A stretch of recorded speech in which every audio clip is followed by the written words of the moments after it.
हो जाता है। उसने छोटा सा फर्क ये बताया था कि मैग्निफिकेशन ऑफ ऑब्जेक्टिव लेंस और मल्टीप्लाई कर देंगे बस। ठीक है, चलिए अब नेक्स्ट टॉपिक कौन सा ले रहे हैं? टेलीस्कोप। टेलीस्कोप में दो तरह के टेलीस्कोप अभी हम क्लासिफाई कर सकते हैं जो हमें पढ़ना है, एक तो रिफ्रैक्टिंग और एक रिफ्लेक्टिंग टेलीस्कोप। रिफ्लेक्टिंग टेलीस्कोप में जो ऑब्जेक्टिव होता है वो लेंस ना होकर के क्या होता है, ऑब्जेक्टिव लेंस ना होकर के क्या होता है,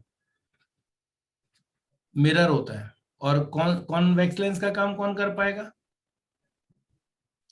कॉन्वेक्स लेंस का काम कौन कर पाएगा? Concave mirror. ये ध्यान रखना, कॉनकेव मिरर होता है और वो भी पैराबोलाइडल होता है। पैराबोलाइडल जैसे स्फेरिकल होते हैं ना, ये पैराबोला शेप है, तो पैराबोलाइडल कॉनकेव मिरर। फिर रिफ्लेक्टिंग टेलीस्कोप जो है मेनली अपने को पढ़ना है एस्ट्रोनॉमिकल, और बाकी दो और एक्स्ट्रा में लिए मैंने, एक गैलीलियन और एक टेरेस्ट्रियल। ठीक है, ये क्लासिफिकेशन इसका। दो तरह के कौन कौन से?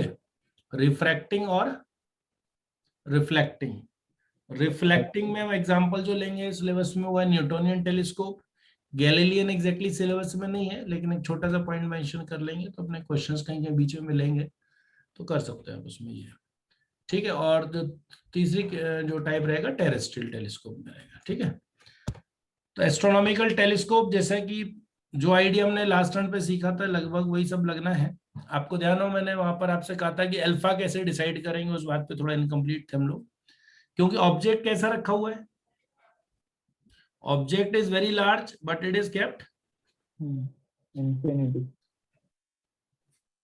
एट इन्फिनिटी मान लेते हैं, बहुत दूर रखा हुआ है। yes, तो अब इस कंडीशन में इससे आने वाली रेस पैरेलल होंगी, और जो रेस पैरेलल होती है आपस में लेकिन प्रिंसिपल एक्सिस के पैरेलल नहीं है, तो वो कहाँ मिलती है? ध्यान करो, फोकल प्लेन में मिलती है। फोकल, यानी ये जो पॉइंट होगा वो फोकस होगा ऑब्जेक्टिव लेंस का। yes, और इसमें मैंने आपसे कहा था अल्फा कौन सा एंगल मानोगे, क्योंकि आप जैसे माइक्रोस्कोप में तो नियर पॉइंट तक ला पा रहे थे ना, यहाँ तो ऐसा नहीं, जहां पर ऑब्जेक्ट है उतना ही है। तो यानी यहाँ पर जो अल्फा है वो कौन सा एंगल है? जो विजुअल एंगल ऑब्जेक्ट बना रहा है ऑब्जेक्टिव लेंस पर, जो विजुअल एंगल ऑब्जेक्ट बना रहा है ऑब्जेक्टिव लेंस का। ऑब्जेक्टिव लेंस पर, ऑब्जेक्टिव लेंस का अपर्चर अब की बार ज्यादा रखा है, ज्यादा से ज्यादा लाइट कलेक्ट करने के लिए। और अब अपने को जो ये इमेज बनी है ए डैश बी डैश, ये image it will play the role of object for what? Eye lens. Eyepiece. अभी आई पीस इसलिए बोलते हैं क्योंकि ये कई सारे लेंसेज का कॉम्बिनेशन बनाया जाता है। ठीक है, जो आई पीस वर्ड यूज होता है वो क्या होता है? वो दो तीन लेंसेज का कॉम्बिनेशन रहता है, उसकी डिटेल नहीं अपने पास फिलहाल। तो अब इसमें ये जो लेंस है, ये लेंस इस ऑब्जेक्ट की क्या बना लेगा? अगर हम ये इमेज एफ ई और ऑप्टिकल सेंटर के बीच में बनाएंगे तो क्या होगा? इसकी वर्चुअल इमेज बनाएगा, और वो वर्चुअल इमेज इरेक्ट होगी किसके रिलेटिव? वर्चुअल इमेज इरेक्ट होगी किसके relative? Virtual image inverted, sorry erect relative to, erect relative to what? A dash B dash. Inverted relative to main object. तो अपने को आंसर में तो इन्वर्टेड ही लिखना पड़ेगा ना, क्योंकि ए डैश बी डैश तो इंटरमीडिएट ऑब्जेक्ट है। इंटरमीडिएट ऑब्जेक्ट समझना तो सिर्फ ये अपनी मजबूरी है कि किस तरह से इमेज फॉर्मेशन हो रहा है, लेकिन अपने को जो फाइनल आंसर देना हो तो हमेशा किसके रिलेटिव देना पड़ेगा? ए बी के रिलेटिव। तो ये फाइनल इमेज बन गई है। अब वो फाइनल इमेज जिस डिस्टेंस पे बनती है वो मान लेते वीओ, मोस्टली हम बनाने की कोशिश करेंगे नियर पॉइंट पे। ठीक है, तो अब यहाँ पर ये जो डिस्टेंस है दैट इज यू ई, तो टेन बीटा की जगह क्या ले लोगे आप लोग? ध्यान करो, यहाँ अल्फा तो मैंने आपसे कहा था जो ऑब्जेक्ट बना रहा होगा, तो यहाँ ये जो ए डैश बी डैश एंगल बना रहा है उतना ही हो गया। ए डैश बी डैश किसके साथ? ऑब्जेक्टिव लेंस के साथ जो बना रहा है ये एंगल हो गया अल्फा। तो A dash B dash upon F O, और टेन बीटा कितना होगा? A dash B dash upon U, इसमें कोई डाउट हो तो बोलो। क्लियर है वाला पॉइंट? Yes sir. अब एम क्या होता है? मैग्नीफाइंग पावर कितनी होती है? Beta upon beta upon alpha alpha, यानी कि 10 बीटा अपॉन 10 10 अल्फा लिख सकते हैं हम लोग। F O upon U. अब वैल्यूज अगर आप रख दें तो A dash B dash cancel हो रहा है, देखो। यस यानी फॉर्मूला सिर्फ रह गया एफ ओ अपॉन यू। एक माइनस साइन लगा देते हैं, किस चीज के लिए? ये शो करने के लिए कि फाइनल इमेज क्या है, इन्वर्टेड है। बाकी इस माइनस का Inverted. कोई यूज नहीं है। माइनस का मतलब ये मत समझ लेना कि इमेज रियल है। इमेज आपको बताई दी है कैसी है, वर्चुअल है। Virtual formula is minus F O upon U E. U. अब UE. इसके आगे जो फिर आपको ध्यान हो, जैसे हमने सिंपल माइक्रोस्कोप में किया था। सिंपल माइक्रोस्कोप में हम लोगों ने क्या कर लिया था, 1/यूई की वैल्यू लिखी थी, ध्यान करो। 1/यूई हो गया था 1/एफ E plus 1/वीई, plus 1 by V. है ना। तो एम का फॉर्मूला ये भी हो गया ना, माइनस एफ ओ इंटू, अगर मैं एक काम करूं, इसको एफ ई by FE को plus कॉमन 1 by लेना चाहूं बाहर, तो क्या करना चाहिए मुझे?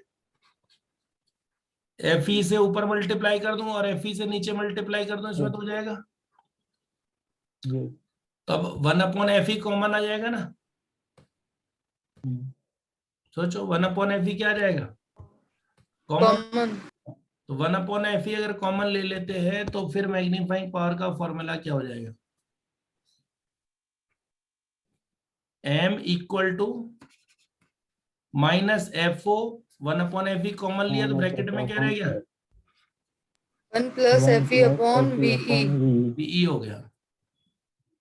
अब फिर इसमें भी स्पेशल केसेस ले लेंगे। क्या स्पेशल केसेस ले लेंगे? Final image, At infinity or at distance. Infinity. मतलब एक फार पॉइंट और एक नियर पॉइंट, बस बेसिक और एक nearest. फॉर्मूला याद रहे, बस वही है, बाकी तो कुछ नहीं। वीई क्या हो, इनफाइनाइट, और अगर वीई क्या हो, डी। तो M equal to minus F O upon F E, और ये वाला क्या हो जाएगा? Minus F O upon F E, 1 plus F E upon D.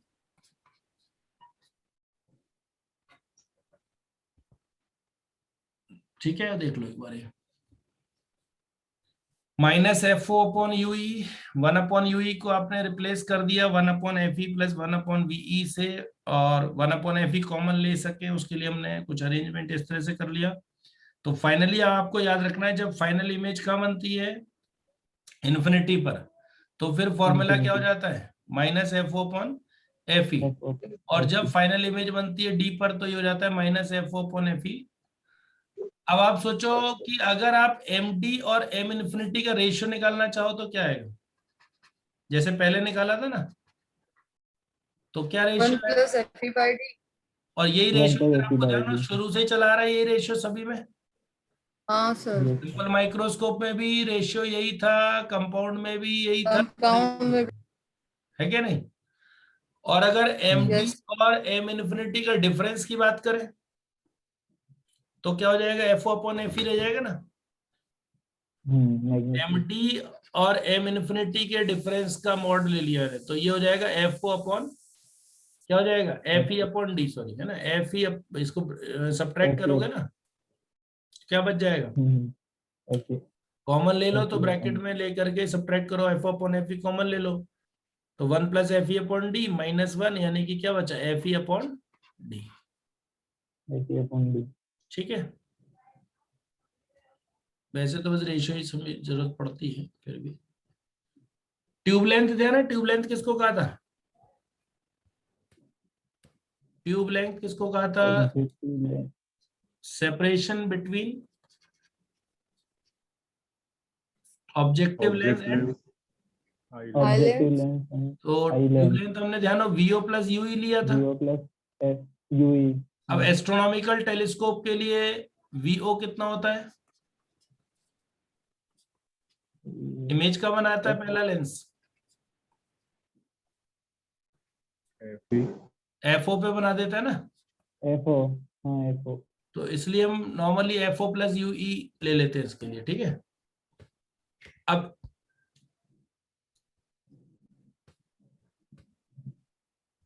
यानी ट्यूब लेंथ का फॉर्मूला क्या हुआ, FO प्लस UE।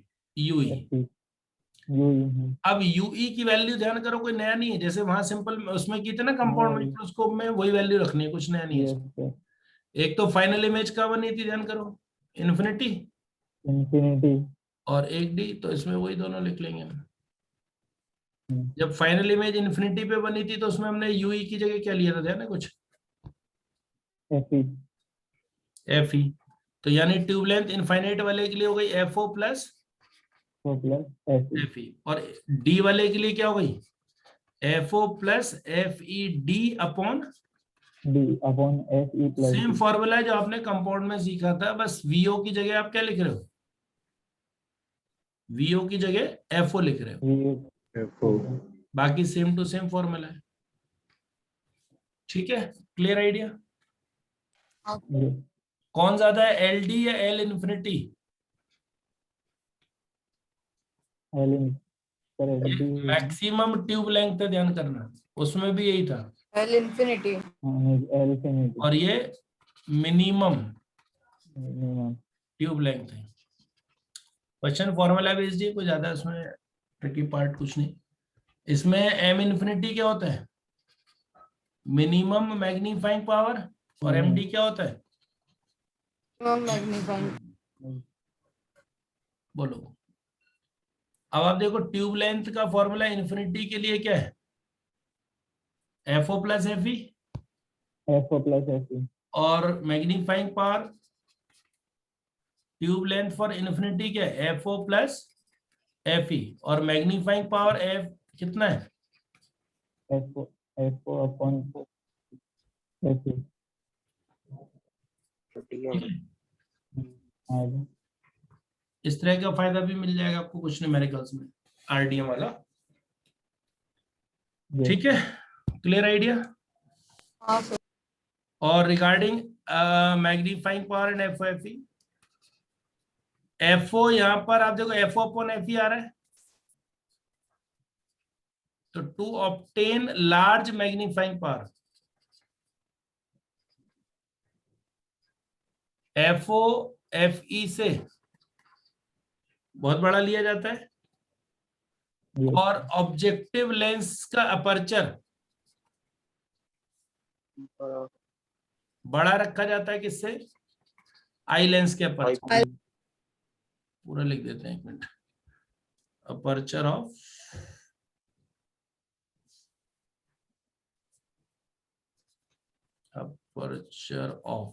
ठीक है ना, objective lens is greater than aperture of eye lens, ठीक है। ध्यान रहेगा किसका अपर्चर ज्यादा लेना है, objective lens, ऑब्जेक्टिव लेंस का। अब ध्यान हो, उसमें हमने माइक्रोस्कोप में क्या लिया था, उल्टा था ना, और उसका FE, हाँ Yes, sir. क्या सिर्फ उसके फायदे ही थे, नुकसान भी था, नुकसान भी था। एक नुकसान था एक फायदा था, है ना, ऐसा था ना। Yes, नुकसान sir. था रिजॉल्विंग पावर का। हम्म, अब यहाँ पर क्या, अपर्चर ऑफ ऑब्जेक्टिव लेंस ज्यादा लेने का सिर्फ फायदा ही फायदा, दो फायदे हैं, क्या दो फायदे वो बताता हूँ आपको, ठीक है। तो लिख सकते हैं इसमें, बेनिफिट 1, रिजॉल्विंग पावर हाई होती है, मतलब फायदा हो गया, और बेनिफिट नंबर 2, इंपॉर्टेंट क्वेश्चन हो जाता है कि इमेज की इंटेंसिटी, क्योंकि लाइट ज्यादा कलेक्ट होगी ना, इमेज इंटेंसिटी इज हाई। अब यहाँ कॉन्ट्रास्ट वाली बात नहीं कर सकते हैं, है ना, अगर कोई बहुत दूर रखे हुए ऑब्जेक्ट को आप ऑब्जर्व कर रहे हैं तो नेचुरल है कि फिर नाइट टाइम में ऑब्जर्व करो तो ज्यादा सही है ना, नहीं तो कॉन्ट्रास्ट वाली समस्या तो आएगी। ठीक है, तो लार्ज मैग्नीफाइंग पावर लेने के लिए FO को FE से क्या लेना है, ज्यादा लेना है, और आई लेंस का अपर्चर छोटा रखना है। इसका एक फायदा नहीं है, दो फायदे हैं, जबकि माइक्रोस्कोप में एक फायदा था और एक नुकसान वाला पॉइंट। loss, बोलो क्लियर है, देख लो एक बार जल्दी से। ये आपको पता है एस्ट्रोनॉमिकल टेलीस्कोप ऑब्जेक्टिव लेंस से का जो अपर्चर है वो ज्यादा लेना है, और एफओ भी कैसी लेनी है, ज्यादा लेनी है। और इसका ज्यादा। अपर्चर कैसा लेना है, small aperture and small F E, ठीक है। और 10 बीटा हमारे पास क्या आ गया था, A dash B dash upon U E, और 10 अल्फा यहाँ पे A dash B dash upon F E F O. तो डिवाइड कर दिया तो minus F O upon U E, minus sign just to show कि फाइनल इमेज इन्वर्टेड है। और एम का फॉर्मूला जो है F O upon F E 1 plus F E upon V E. दो केसेस ही ज्यादा डिस्कस होते हैं, एक तो इनफाइनाइट वाला और एक डी वाला, ठीक है। Least distance of the बस ये मेन इसमें जो कलाकारी है वो आपको फॉर्मूला याद रहना चाहिए, बाकी तो डाटाबेस्ड ही क्वेश्चन रहता है। कंपाउंड वाले से कितना आपको पिक करना कितना छोड़ना वो देखना पड़ेगा। ट्यूब लेंथ आपको क्लियर हो गए, वही है। और एक ये इस टाइप के आरडीएम टाइप के क्वेश्चंस भी आपको यहाँ पे मिल जाएंगे। अब इसे फाइनल इमेज कैसी नजर आ रही है अपने को, इसमें फाइनल इमेज इरेक्ट है कि इन्वर्टेड है, Inverted. इन्वर्टेड। अब लेकिन Inverted. टेरेस्ट्रियल ऑब्जेक्ट को देख रहे हैं तो क्या चाहेंगे, टेरेस्ट्रियल ऑब्जेक्ट को देख रहे हैं तो क्या चाहेंगे कि सीधा नजर आए या उल्टा नजर आए, सीधा. सीधा नजर आए। तो उसके लिए फिर हम यूज करते हैं टेरेस्ट्रियल टेलीस्कोप। अब ज्यादा कुछ नहीं है इसमें, यही फॉर्मूला है, बस छोटे छोटे चेंजेस। टेरेस्ट्रियल टेलीस्कोप में क्या करते हैं, एक एक्स्ट्रा लेंस यूज करते हैं जिसको कहते हैं इरेक्टिंग लेंस। टेरेस्ट्रियल टेलीस्कोप में एक एक्स्ट्रा लेंस यूज करते हैं जिसका क्या नाम रखा जाता है, इरेक्टिंग लेंस। किसके बीच में यूज किया जा रहा है, ये तो हो गया ऑब्जेक्टिव लेंस, और ये वाला हो गया आई लेंस। अब जो पहले वाले ऑब्जेक्टिव जो लेंस है उससे बनने वाली इमेज कहां पर बना लेते हैं, उससे बनने वाली इमेज बना ली जाती है इरेक्टिंग लेंस के 2f पर, जिससे वो अपनी इसकी जो इन्वर्टेड इमेज बनी है ना, उस इन्वर्टेड इमेज की फिर इन्वर्टेड करके इरेक्ट कर देता है। तो सेकेंड इमेज कहां पर ऑब्टेन करेंगे, इरेक्टिंग लेंस के डबल फोकल लेंथ पर 2f पर। अब इससे क्या होगा, बाकी प्रोसेस तो वही रहा, ये जो इमेज बनेगी ये वाली, ये आई लेंस के लिए क्या काम करेगी, ऑब्जेक्ट का। तो बस फर्क कहां पर आएगा, इसमें मैग्नीफाइंग पावर का फॉर्मूला वही रहेगा, सिर्फ फर्क आएगा सिर्फ किस पे, फर्क सिर्फ सोचो किस पर आएगा, ट्यूब लेंथ में तो फर्क आएगा ना। Tube length. ट्यूब लेंथ किसकी ज्यादा होगी, ट्यूब लेंथ किसकी ज्यादा होगी, एस्ट्रोनॉमिकल की या टेरेस्ट्रियल, Terrestrial. और कितनी ज्यादा होगी समझ में आ गई ना, 4 times of F. 4 times of erect. बाकी मैग्नीफाइंग पावर के लिए फॉर्मूला वही यूज करना है, for magnifying power use formula applicable for astronomical. हालांकि आपसे इस पे न्यूमेरिकल पूछेंगे नहीं, सिर्फ एक छोटा सा पॉइंट जो मैंने आपको बताया वो आप मेन है, बाकी फॉर्मूला वाइज कुछ अपना लोड नहीं। ट्यूब लेंथ में क्या फर्क पड़ा, फाइनल इमेज कैसी नजर आएगी, ध्यान रखना फाइनल इमेज जो होगी वो इरेक्ट नजर आएगी, बस ये इसका फायदा है। और इरेक्ट करने के लिए क्या किया, एक लेंस लगा दिया, आपको ध्यान हो 2f पर अगर ऑब्जेक्ट हो तो 2f पर इमेज बनती है, और इन्वर्टेड होती है ऑब्जेक्ट के रिलेटिव। अब ऑब्जेक्ट खुद उल्टा है तो उल्टे का उल्टा क्या हो गया, सीधा हो गया। सीधा. और फिर बड़ा इमेज बनाना था तो आई लेंस है ही उसके लिए, ठीक है। बोलो क्लियर नॉट क्लियर। हाँ sir. अब ये और है जो सिलेबस में तो नहीं है लेकिन न्यूमेरिकल कभी मिला जाए तो ये थोड़ा सा और एक्स्ट्रा पॉइंट, एक गैलीलियन टेलीस्कोप।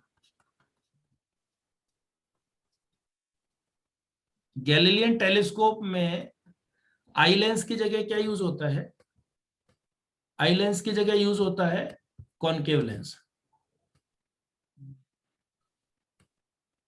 आई लेंस की जगह क्या यूज करना है, ज्यादा डिटेल में नहीं जाऊंगा, आप सिंपल पॉइंट ध्यान रखना क्योंकि सिलेबस में नहीं है मेंशन, तो थोड़ा सा डिफरेंस वाला पॉइंट बता दे रहा हूँ आपको, है ना। इसमें अगर गैलीलियन पर क्वेश्चन आ जाए तो सिर्फ क्या करना है, you just need to interchange the signs, in the formula applicable to astronomical, जो एस्ट्रोनॉमिकल के फॉर्मूला है उसमें क्या करना पड़ेगा, सिर्फ आपको क्या करना है, साइन बदलना है। हाँ, ठीक है, इतनी इजी मेहनत करनी, इसलिए मैंने बता दिया आपको, बस और कुछ नहीं। ठीक है ना। अब इसमें बेसिक आइडिया क्या, कॉन्वेक्स लेंस से बनने वाली जो रियल इमेज वो क्या काम करेगी, वर्चुअल ऑब्जेक्ट का काम करेगी, किसके लिए, कॉनकेव के लिए। Concave lens. कॉनकेव लेंस इसकी इमेज बना रहा है यहाँ पे। तो ये कैसी होती है, वर्चुअल की रियल, ध्यान करो, रियल का वर्चुअल कैसा होता है, इरेक्ट होता है, हाँ सर। रियल का रियल इन्वर्टेड, वर्चुअल का वर्चुअल इन्वर्टेड। इन्वर्टेड। इन्वर्टेड किसके रिलेटिव, ऑब्जेक्ट के रिलेटिव। ऑब्जेक्ट। तो अब यहाँ क्या है, ये वर्चुअल ऑब्जेक्ट है और इसकी क्या बन गई, वर्चुअल इमेज बन गई, virtual image of what, A dash B dash. Inverted है किसके relative, inverted relative to A dash B dash, but erect है किसके रिलेटिव, AB. मेन ऑब्जेक्ट के रिलेटिव। तो ये फायदा जो नॉर्मली आप सस्ती वाली दूरबीन जिसको बोलते हैं वो यही रहती है, उसमें सीधी ही इमेज दिखाई देती है। अब इसमें फायदा क्या है, ट्यूब लेंथ का फॉर्मूला ध्यान करो, इनफाइनाइट के लिए FO प्लस FE आ रहा था, तो यहाँ क्या हो जाएगा, FO माइनस FE बन जाएगा ना। FO minus FE। हाँ मतलब सारे फॉर्मूला में साइन इंटरचेंज करोगे तो वो मैक्सिमम और मिनिमम जो लिख रहे थे वो भी तो बदल जाएंगी बातें। मिनिमम और मैक्सिमम। ठीक है, तो इतना से एक्स्ट्रा पॉइंट है इसलिए बता दी, वैसे सिलेबस में नहीं है, बट कभी क्वेश्चन एक्स्ट्रा में आता भी है तो अपने को कुछ ज्यादा पेनफुल नहीं है मामला। ठीक है, और फिर लास्ट है अपना जो न्यूटोनियन टेलीस्कोप। इसमें भी आपको कुछ नहीं करना है फॉर्मूला वाइज, सिर्फ इसमें स्ट्रक्चर वाइज याद रखना है आपको। क्या दुनिया में जितने भी बड़े टेलीस्कोप है सब रिफ्लेक्टिंग टेलीस्कोप होते हैं, ध्यान रखिए। इसमें ऑब्जेक्टिव की जगह क्या होता है, ऑब्जेक्टिव की जगह, लेंस की जगह क्या यूज कर रहे हैं, पैराबोलाइडल, कौन सा मिरर, कॉनकेव मिरर। अब इस पे जो रेज आ रही है पैरेलल, वो कन्वर्ज होती, इसके फोकस पे कन्वर्ज होती है, लेकिन वो कन्वर्ज होने से पहले किससे टकरा गई, एक प्लेन मिरर से। और प्लेन मिरर पर अगर कन्वर्जेंट बीम आ रही है तो कैसी जाएगी, ध्यान करो, प्लेन मिरर पर अगर कन्वर्जेंट बीम जा रही है तो कन्वर्जेंट आएगी, तो कन्वर्जेंट ही जाएगी ना। यानी प्लेन मिरर के लिए ऑब्जेक्ट कैसा है, कैसा object, virtual object. Virtual object की एक ऐसी इमेज बना देगा प्लेन मिरर, रियल इमेज, क्योंकि कन्वर्जेंट आया तो कन्वर्जेंट ही पाया। अब ये रियल इमेज जो है वो इस लेंस के लिए क्या काम करेगी, ऑब्जेक्ट का काम करेगी। ऑब्जेक्ट। तो आपको यहाँ पर याद रखना है पैराबोलाइडल कॉनकेव मिरर लिया जाता है। ठीक है, फॉर्मूला कौन से यूज करने हैं, इस पे न्यूमेरिकल बनेगा नहीं आपको, बट फिर भी यूज फॉर्मूला ऑफ कौन सा टेलीस्कोप, एस्ट्रोनॉमिकल टेलीस्कोप। ज्यादा कुछ इसमें भी झंझट नहीं है, सिर्फ क्या याद रखना है अपने को, ऑब्जेक्टिव में लेंस की जगह क्या होता है, मिरर होता है। कौन सा मिरर, कॉनकेव मिरर। तो इसमें पूछ लें कभी स्फेरिकल क्यों नहीं लेते, क्योंकि स्फेरिकल मिरर्स में एक डिफेक्ट होता है जिसे कहते हैं स्फेरिकल एबरेशन। ठीक है, तो यहां ध्यान बस सिर्फ ये रखना है आपको कि ऑब्जेक्टिव इज पैराबोलाइडल कॉनकेव मिरर। ठीक है, लेंस की जगह मिरर क्यों लेना चाह रहे हैं, क्योंकि मिरर आप बड़े से बड़ा अपर्चर का बना सकते हैं, लेंस में अपर्चर बड़ा करना इतना आसान नहीं है, मेंटेनेंस मुश्किल हो जाती है उसकी प्रैक्टिकली। तो जितने भी बड़े टेलीस्कोप्स हैं, मिरर क्यों लेने का फायदा है, मिरर क्यों लिया होगा सोचो, या स्फेरिकल क्यों नहीं लिया, तो ध्यान रखें why not spherical concave mirror. तो इसका आंसर क्या हो जाएगा, टू एलिमिनेट स्फेरिकल एबरेशन। ये ध्यान रखना। अब ये क्या है इस पे तो डिटेल में नहीं जा रहा हूं मैं अभी, बस एबरेशन मतलब डिफेक्ट, स्फेरिकल एबरेशन को हटाने के लिए। ठीक है, ध्यान रहेगा। दूसरी चीज, मिरर क्यों ले रहे, लेंस क्यों नहीं लेना चाह रहे? मिरर आप बड़े से बड़े डायमीटर का ले सकते हो, तो यहाँ पर For बेनिफिट है। maintenance. एस्ट्रोनॉमिकल टेलीस्कोप से न्यूटोनियन टेलीस्कोप क्यों बेटर हो जाएगा? क्योंकि यहाँ पर आप भाई मिरर तो ग्लास का बनाने की जरूरत नहीं है ना, मिरर तो आप लोहे का बना लो, उस पर पॉलिश कर दो बस, है ना। लेंस में Awesome. क्या है, अपर्चर बड़ा करने में डिफेक्ट, और दूसरा क्या होता है कि क्रोमेटिक एब्रेशन होता है, व्हाइट को भी वो स्प्लिट कर देता है। मिरर बेनिफिट क्या है? Benefit of using a mirror, यही क्वेश्चन है, इसके ध्यान रखिए। क्या बेनिफिट है? एक तो लार्ज अपर्चर बनाना आसान है, दूसरा इसमें क्रोमेटिक एब्रेशन नहीं होगा, मतलब कि व्हाइट कलर के ऑब्जेक्ट की इमेज व्हाइट ही बनेगी, मल्टी कलर नहीं बनेगी। और पैराबोलाइडल लेने का फायदा क्या है? स्फेरिकल एब्रेशन नहीं होगा, मतलब डिफेक्ट्स कम होंगे। और लार्ज अपर्चर से क्या फायदा, ध्यान है? एक तो रिजॉल्विंग पावर क्या होगी, पावर ज्यादा होगी, और इमेज की ब्राइटनेस भी क्या होगी, ज्यादा होगी। लेंस अगर आप बड़े डायमीटर का लेते हो तो इतना आसान नहीं है ना उसको प्रैक्टिकली हैंडल करना। मिरर में क्या है कि आप आसानी से हैंडल कर सकते हो, मिरर के लिए कोई भी सरफेस उसको सिल्वरिंग कर देंगे तो वो मिरर बन जाएगा। ठीक है, तो एक तो क्या बताया अभी मैंने आपको, astronomical telescope, Galilean telescope, terrestrial telescope और न्यूटोनियन टेलीस्कोप। मेन फॉर्मूला किसके याद रखने हैं? एस्ट्रोनॉमिकल के, बाकी की जरूरत नहीं है।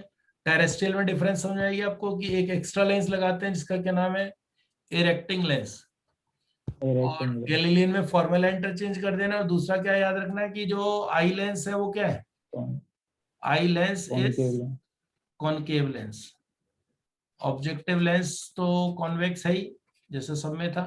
न्यूटोनियन टेलीस्कोप में लेंस की जगह मिरर लिया, मिरर लेने से क्या फायदा है? मिरर लेने के सबसे बड़ा फायदा है कि एक तो अपर्चर आप ज्यादा से ज्यादा बड़ा बना सकते हो, और बड़ा अपर्चर बनाने के बाद भी डिफेक्ट्स नहीं आएंगे इसमें। और लेंस में क्या होता है, अपर्चर जैसे ही बड़ा होता जाता है डिफेक्ट भी बढ़ते जाते हैं, प्लस उसकी मेंटेनेंस मुश्किल हो जाएगी। अब जो बड़े बड़े टेलीस्कोप्स हैं ना जितने भी, सब किसके, कौन से हैं? रिफ्लेक्टिंग टेलीस्कोप ही होते हैं। रिफ्लेक्टिंग। और लार्ज अपर्चर का फायदा आपको पता ही है, दो जगह होता है। और एक दूसरी बात, मिरर में क्या होता है, स्प्लिटिंग ऑफ लाइट नहीं होती, लेंस में स्प्लिटिंग ऑफ लाइट भी, डिस्पर्शन भी होता है। अब ये रिजॉल्विंग लिमिट और रिजॉल्विंग पावर क्या है जिसकी हम बार बार बात कर रहे हैं। देखिए, कोई सरफेस आपको स्मूथ दिख रहा है, लेकिन अगर आप माइक्रोस्कोप में देखेंगे तो हो सकता है आपको बड़े बड़े गड्ढे नजर आना शुरू हो जाए। तो बेसिक पॉइंट ये है कि अगर आप कोई ऑब्जेक्ट को ऑब्जर्व कर रहे हैं, माइक्रोस्कोप के अंडर ऑब्जर्व कर रहे हैं, तो वो बड़ा दिखाई दे, लेकिन बात अकेली बड़ा दिखाई देने की नहीं है। हम क्या चाहेंगे कि उसके जो डिफरेंट पार्ट्स हैं वो एक दूसरे से रिजॉल्व भी दिखाई देना जरूरी है। नहीं भाई, अगर आप मान लो एक स्पॉट अगर आप माइक्रोस्कोप के नीचे देख रहे हो, वो बड़ा स्पॉट नजर आने लग जाए तो इतने से काम नहीं चलेगा ना, उसके छोटे छोटे छोटे जो पार्ट्स हैं वो भी दिखाई देना जरूरी है। तो इसको कहते हैं कि वो इमेज क्या होनी चाहिए, रिजॉल्व होनी चाहिए। जैसे अगर आप ऐसे देखो प्रैक्टिकली, दो पॉइंट्स है मान लो P1 और P2। अब ये दो पॉइंट्स दो ही दिखाई देंगे अपनी आई को या एक दिखाई देगा, ये डिपेंड करेगा किस बात पर? ये डिपेंड करेगा उस एंगल पर जो ये ऑब्जेक्ट सबटेंड कर रहे हैं अपनी आई पर। आप जैसे मान लीजिए कोई भी सरफेस देख रहे हैं, आप कॉपी की सरफेस देख रहे हैं, आपको स्मूथ नजर आ रहा है, लेकिन अगर आप इसी को माइक्रोस्कोप के नीचे देखेंगे तो आपको इसमें क्या होगा, बड़े बड़े गड्ढे नजर आना शुरू हो जाएंगे। तो बेसिक पॉइंट क्या है कि जो एंगल है उससे डिसाइड होता है। जैसे मान लो ये एंगल हम बोल दें फाई एंगल है, तो अगर ये दोनों ऑब्जेक्ट्स पॉइंट्स जो हैं, हम ये चाहते हैं कि दोनों पॉइंट्स अलग अलग दिखाई दें, सेपरेटली डिस्टिंग्विश कर पाए, तो अगर मान लो ये जो सेपरेशन है वो स्मॉल r है, और इन दोनों में आपस में सेपरेशन मान लेते हैं s है, तो to resolve P1 and P2, resolve करने का मतलब to view P1 and P2 as two different points.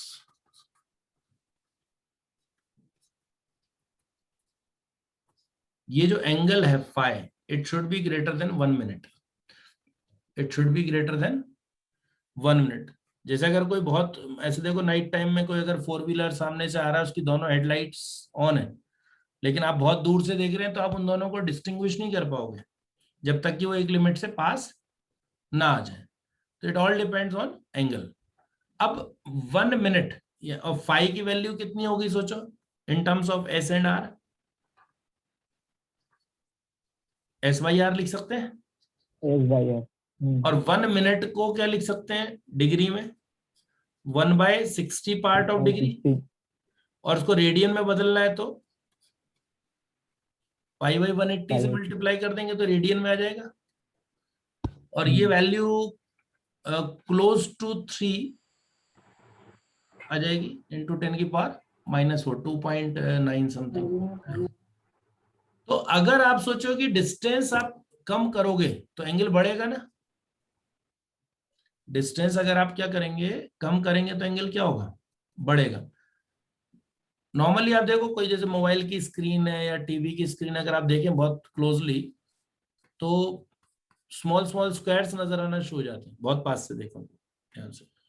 Pixels इसको बोलते हैं ना, हमने कैमरा नहीं बोलते इतने मेगापिक्सल का कैमरा। तो ये पिक्सल्स क्या है, ये छोटे छोटे छोटे छोटे पॉइंट्स हैं जो पर स्क्वायर इंच में कितने हैं वो उसकी काउंट होती है। जितना ज्यादा पॉइंट्स होंगे पास पास, उतनी ही वो इमेज स्मूथ नजर आती है। नहीं तो क्या होगा, वो पिक्सल्स अगर दूर दूर होंगे तो क्या हो जाएगा, वो इमेज फटी हुई नजर आने लग जाएगी, एकदम से स्प्रेडेड, है ना।